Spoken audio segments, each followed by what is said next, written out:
नमस्कार दोस्तों। हरिदास का ईंटों का पजावा शहर से मिला हुआ था। आसपास के देहातों से सैकड़ों स्त्री पुरुष लड़के नित्य आते और पजावे से ईंट सिर पर उठाकर ऊपर कतारों से सजाते थे। एक आदमी पजावे के पास एक टोकरी में कौड़ियां लेकर बैठा रहता। मजदूरों को ईंटों की संख्या के हिसाब से कौड़ियां बांटता। ईंटें जितनी ही ज्यादा होती उतनी ही ज्यादा उसे कौड़ियां मिलती। इस लोभ में बहुत से मजदूर बुत्ते से बाहर काम करते। वृद्धों और बालकों को ईंटों के बोझ से अकड़े हुए देखना एक बहुत ही करुणाजनक दृश्य था। कभी कभी बाबू हरिदास स्वयं आकर कौड़ी वाले के पास बैठ जाते और ईंटें लादने वालों को प्रोत्साहित करते रहते थे। यह दृश्य तब तक तो और भी अधिक दारुण हो जाता जब ईंटों की कोई असाधारण आवश्यकता आन पड़ती। उसमें मजूरी दूनी कर दी जाती और मजूर लोग अपने सामर्थ्य से दूनी ईंटें लेकर चलते थे। एक एक पग उठाना कठिन हो जाता।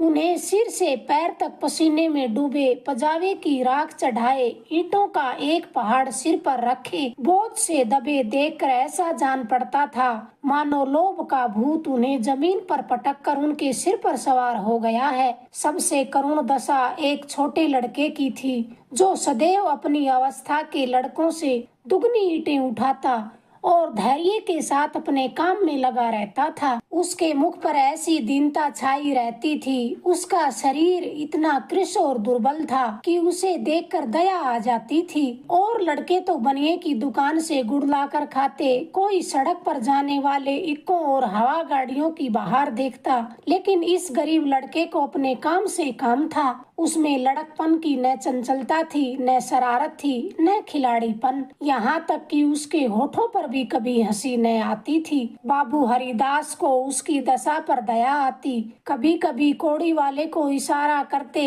कि उसे हिसाब से अधिक कौड़ियां दे दे। एक दिन उन्होंने उस लड़के को बुलाकर अपने पास बैठाया और उसके समाचार पूछने लगे। पता चला कि उसका घर पास के ही गांव में है। घर में एक बूढ़ी माता के सिवा कोई नहीं है और वह बूढ़ी भी किसी पुराने रोग से ग्रस्त रहती है। घर का सारा भार इसी लड़के के सिर पर था। कोई उसे रोटियां बनाकर देने वाला भी न था। शाम को जाता तो अपने हाथों से रोटियां बनाता, अपनी माँ को खिलाता। जाति से ठाकुर था। किसी समय उसका कुल धन धान्य से संपन्न था। लेन देन होता था और शक्कर का कारखाना चलता था। कुछ जमीन भी थी, किंतु भाइयों की स्पर्धा और विद्वेष ने उसे इतना हीन अवस्था में पहुंचा दिया था कि अब रोटियों के लाले पड़े थे। लड़के का नाम मगन सिंह था। हरिदास ने लड़के से पूछा, गांव वाले तुम्हारी कुछ मदद नहीं करते? मगन सिंह ने कहा, वाह, उनका बस चले तो मुझे मार डाले। सब समझते हैं कि मेरे घर में रुपए गड़े हैं। हरिदास ने उत्सुकता से पूछा, पुराना घराना है, कुछ न कुछ तो होगा ही। तुम्हारी माँ ने इस विषय में तुमसे कुछ कहा नहीं? मगन सिंह बोले, बाबूजी नहीं, एक पैसा भी नहीं। रुपए होते तो माँ इतनी तकलीफ क्यों उठाती? बाबू हरिदास मगन सिंह से इतने प्रसन्न हुए कि मजूरों की श्रेणी से उठाकर उसे अपने नौकरों में रख लिया। उसे कौड़ियां बांटने का काम और पजावे में मुंशी जी को ताकीद कर दी कि इसे कुछ पढ़ना लिखना सिखाइए। अनाथ के भाग्य जाग उठे। मगन सिंह बड़ा कर्तव्यशील और चतुर लड़का था। उसे कभी देर न होती। थोड़े ही दिनों में उसने बाबू साहब का विश्वास प्राप्त कर लिया। लिखने पढ़ने में कुशल हो गया। एक बार बरसात के दिन थे। पजावे में पानी भरा हुआ था। कारखाना बंद था। मगन सिंह 3 दिन से गैर हाजिर था। हरिदास को चिंता हुई, क्या बात है, कहीं वह बीमार तो नहीं हो गया? कई आदमियों से पूछताछ की पर कुछ पता न चला। चौथे दिन वे पूछते पूछते मगन सिंह के घर पर जा पहुँचे। घर क्या था, पुरानी स्मृति का ध्वंसावशेष मात्र था। उसकी आवाज सुनते ही मगन सिंह बाहर निकल आए। हरिदास ने पूछा, कई दिन से आए क्यों नहीं? तुम्हारी माता का क्या हाल है? मगन सिंह ने अवरुद्ध कंठ से उत्तर दिया, अम्मा आजकल बहुत बीमार है, कहती हैं अब न बचूंगी। कई बार आपको बुलाने के लिए मुझसे कह चुकी हैं, पर मैं संकोच के मारे आपके पास न आता था। अब आप सौभाग्य से आ गए हैं तो जरा चलकर उन्हें देख लीजिए। उनकी लालसा भी पूरी हो जाएगी। हरिदास भीतर गए। सुर्खी कंकड़ ईंटों के ढेर चारों ओर पड़े हुए थे। विनाश का प्रत्यक्ष स्वरूप था। केवल 2 कोठरियां गुजर करने लायक थी। मगन सिंह ने एक कोठरी की ओर उन्हें इशारे से बताया। हरिदास भीतर गए तो देखा कि एक वृद्धा एक सड़े हुए काठ के टुकड़े पर पड़ी करा रही है। उसकी आहट पाते ही उसने आंखें खोली और अनुमान से पहचान कर बोली, आप आ गए। आपने बड़ी दया की। आपके दर्शनों की बड़ी अभिलाषा थी। मेरे अनाथ बालक के नाथ अब आप ही हैं। जैसे आपने अब तक उसकी रक्षा की, वह निगाह उस पर सदैव बनाए रखिएगा। मेरी विपत्ति के दिन पूरे हो गए। इस मिट्टी को पार लगा दीजिए। एक दिन घर में लक्ष्मी का वास था। ए दिन आए तो उन्होंने भी आंखें फेर ली। पुरखों ने इसी दिन के लिए कुछ थाती धरती माता को सौंप दी थी। उसका बीजक बड़े यत्न से रखा था, पर बहुत दिनों से उसका कहीं पता न लगता था। मगन के पिता ने बहुत खोजा, पर वे पा न सके थे। नहीं तो हमारी इतनी दीनहीन दशा न होती। आज 3 दिन हुए हैं, मुझे वह बीजक अपने आप ही रद्दी कागजों में मिल गया। तब से उसे छिपा कर रखे हुए हूँ। मगन बाहर है। मेरे सिरहाने जो संदूक रखी है, उसी में वह बीजक है। उसमें सब बातें लिखी हैं। उसी से ठिकाने का भी पता चलेगा। अवसर मिले तो उसे खुदवा डालिएगा और वह मगन को दे दीजिएगा। यही कहने के लिए आपको बार बार बुलाती थी। आपके सिवा मुझे किसी पर विश्वास न था। संसार से धर्म उठ गया। किसकी नीयत पर भरोसा किया जाए। हरिदास ने बीजक का समाचार किसी से न कहा। उसकी नीयत बिगड़ गई। दूध में मक्खी पड़ गई। बीजक से ज्ञात हुआ धन उस घर से 500 डग पश्चिम की ओर एक मंदिर के चबूतरे के नीचे दबा है। हरिदास धन को भोगना चाहते थे, पर इस तरह की किसी के कानों कान तक खबर न हो। काम कष्ट साध्य था। नाम पर धब्बा लगने की प्रबल आशंका थी, जो संसार में सबसे बड़ी यंत्रणा है। कितनी घोर नीचता थी। जिस अनाथ की रक्षा की, जिसे बच्चे की भांति पाला और उसके साथ ही विश्वासघात, कई दिनों तक आत्मवेदना की पीड़ा सहते रहे।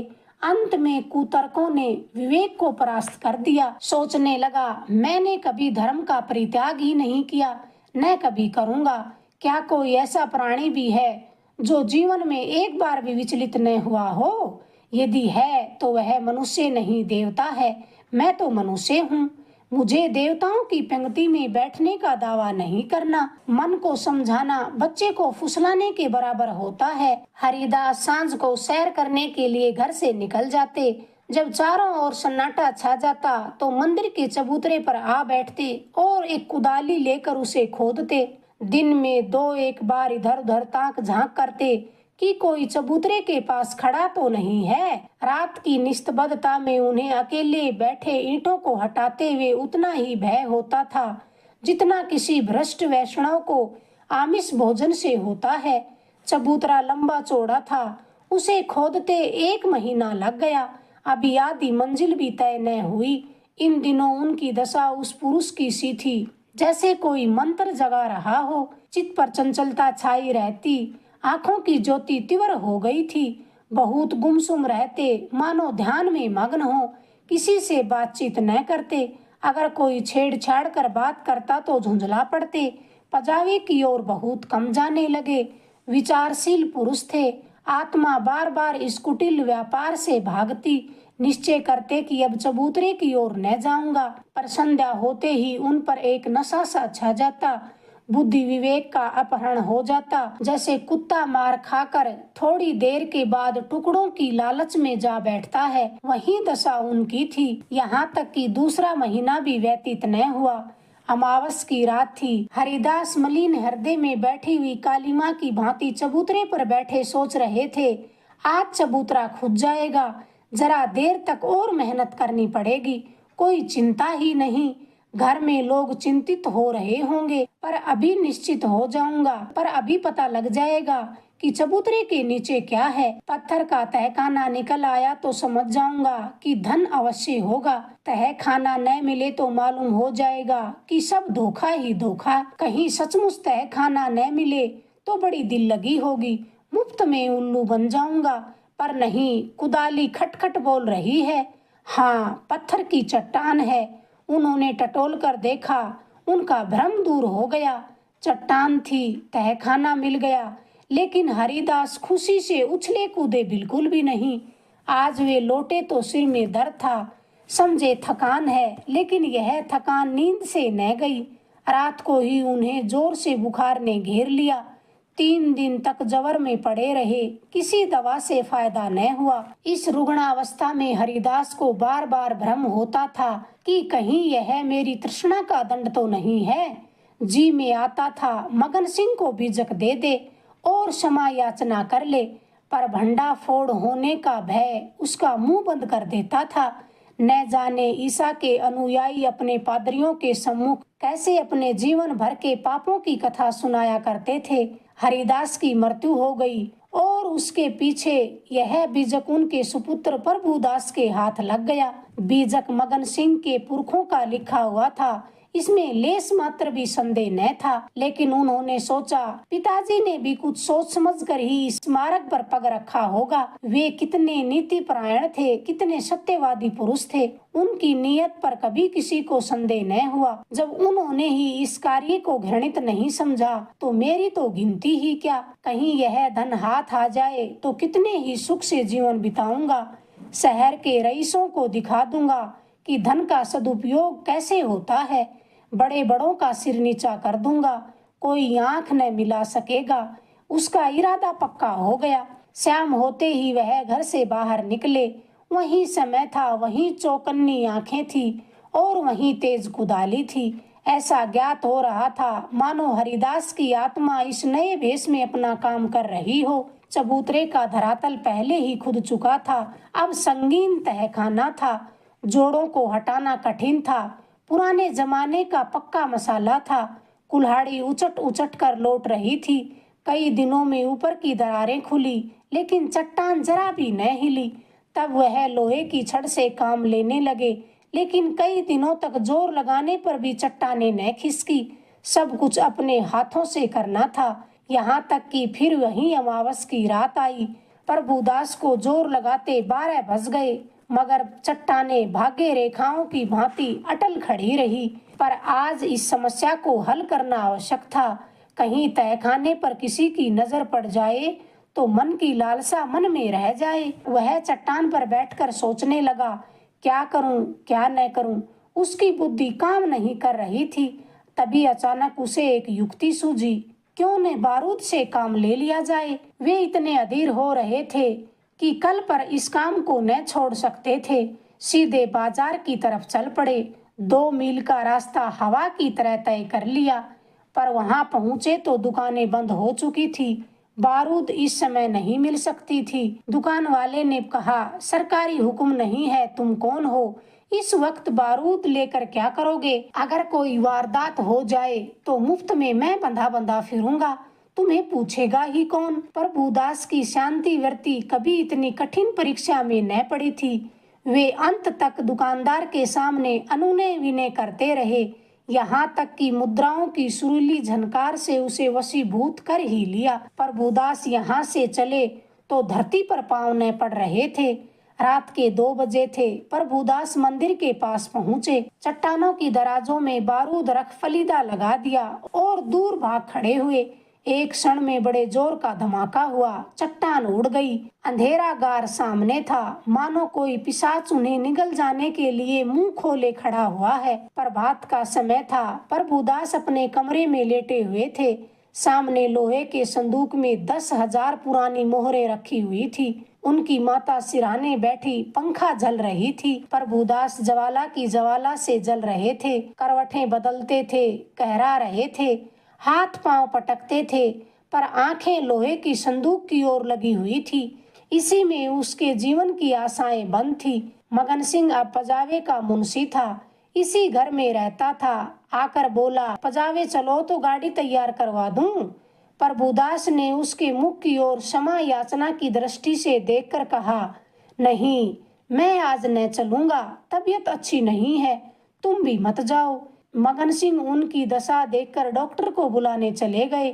10 बजते बजते प्रभुदास का मुख नीला पड़ गया, आंखें लाल हो गई। माता ने उनकी ओर देखा तो शोक से विहल हो गई। बाबू हरिदास की अंतिम दशा उनकी आंखों में फिर गई। जान पड़ता था यह उसी शोक घटना की पुनरावृत्ति है।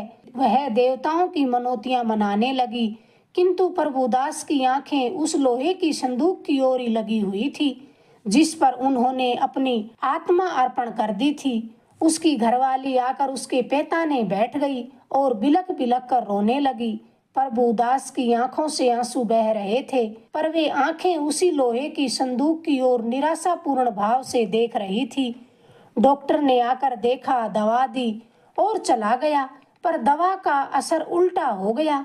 प्रभुदास के हाथ पांव सर्द हो गए, मुख निस्तेज हो गया, हृदय की गति मंदी पड़ गई, पर आंखें संदूक से न हटी। मोहल्ले के लोग जमा हो गए। पिता और पुत्र के स्वभाव और चरित्र पर टिप्पणियां होने लगी। दोनों शील और विनय के पुतले थे, किसी को भूल कर भी कड़ी बातें न कहते।